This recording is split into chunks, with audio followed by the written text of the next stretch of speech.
Ben bayat dersinin başında, sohbetin başında hep öttüm. Birisi bir yazdı, yoki bir işten birini kıldı. İçtimai taraflarga çıkıp, palanı pukunu manda kıldı, anda yazdı. Dep oturuq çıkıp, meseleni müminlerin oturuqa yoki umumi cemiyette yayıdığan mesela. Bu fakat toğru iş emas. Bu Qur'oni Karimda iniq qilib yomonlikninki, xatolikninki mu'minlarning orasida tarqalishning eg'ir darajada xatoligini, ya'ni sura Nurning 19-oyatida Alloh subhanahu va taolo innallazina yuhibbuna an tashi'al fahishatu fil ladina amanu lahum azabun alim.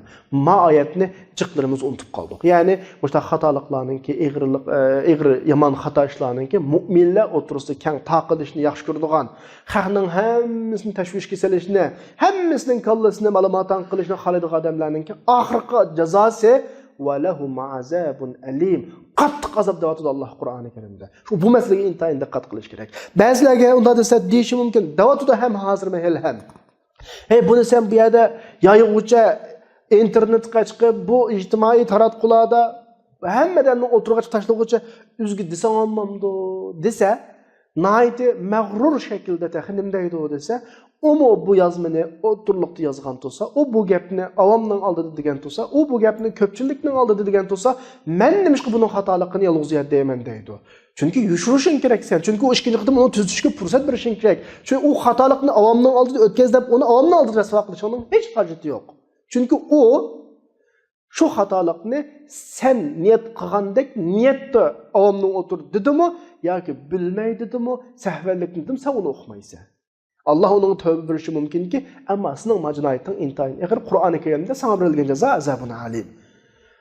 Yamanlıkninki, eskilikninki, naşayan işlarninki, yoki eğer bütün işlarninki, müminlerin içinde tarqab, müminlerini sarasımın silişinin cezası Kur'an'a inik bektildi ki, lehum azabun alim. Senin kan günahınınki, asla keçiriliş terbi yok Kur'an-ı Kerim'nin ayetiga qaragan vaqtda, tövbeden başka şekilde. Şu bugünkü gündeki aramız birisi-birisimizni, şu hem de internette hiç kim kömede bir nokta alaydı eskertip kuruş toğru kılıyordu.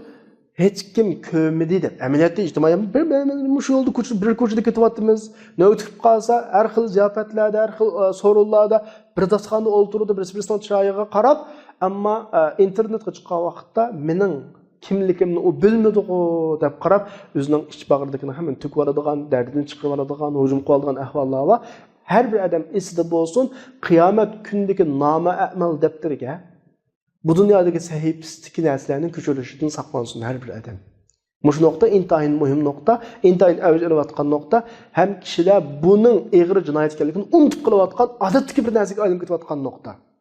Chiqiblan birisini ayiblayotgan, chiqiblan birini munofiq deyotgan, chiqiblan birini u andaq bu mundaq debse, bu bak eg'ir masala.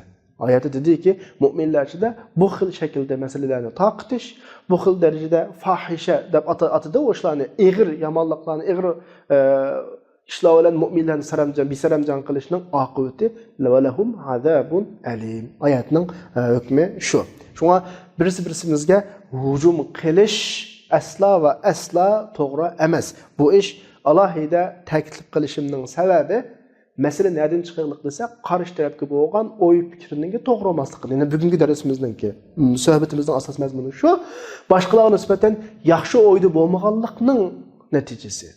Sen agar mu'min qarinishingga nisbatan yaxshi qarashda bo'lsang, yaxshi o'yda bo'lsang, mush ishlarning hech qaysisi yo'q. Abi Hurayra radhiyallohu anhudan kelgan bir hadis bor, Payg'ambar alayhisolamning hadisi, ya'ni inna husna zanni min al-ibada. Boshqalarga yaxshi qarashning o'zi yaxshi qarashning o'zi ibodat da'votidir. Ibodat.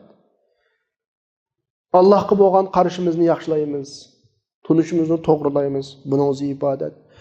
Atrofimizdagi qarindoshlarimizga bo'lgan qarashimizni yaxshilaymiz, munosabatimizni chinglatamiz, yaxshi tarafini o'ylab yordamlashimiz, nasihatlashimiz o'zaro bir-birimizga, buning o'zi bir nima ibodat.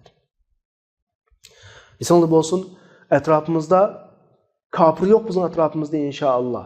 Allah'ını tanıgan bir insan, kıyamet günü tanıgan bir insan, kıyamet günü hesap bağlılığını, ceza bağlılığını bilgen bir insan, Kur'an okuyduğun bir insan hatalaşışı mümkün.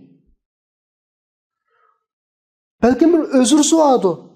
Belki sen hata düşünüp kalgansa. Şuna başqalar haqqida yomon o'ylashdan ilgari, yomon gumon qilishdan ilgari, u haqda bir qarorga kelishdan ilgari o'zidan qanoq baqish kerak, so'rab baqish kerak. Bu eng to'g'ri yo'l, ham sog'lom yo'l. Alloh hammalarga sog'lom qalb ato qilsin. O'zaro birisi-birisiga nisbatan yaxshi qaraydigan, yaxshi o'ylarda bo'ladigan, hamkorlashadigan bir muhitni bizga bersin. Va axiru da'vana alhamdulillahi robbil alamin.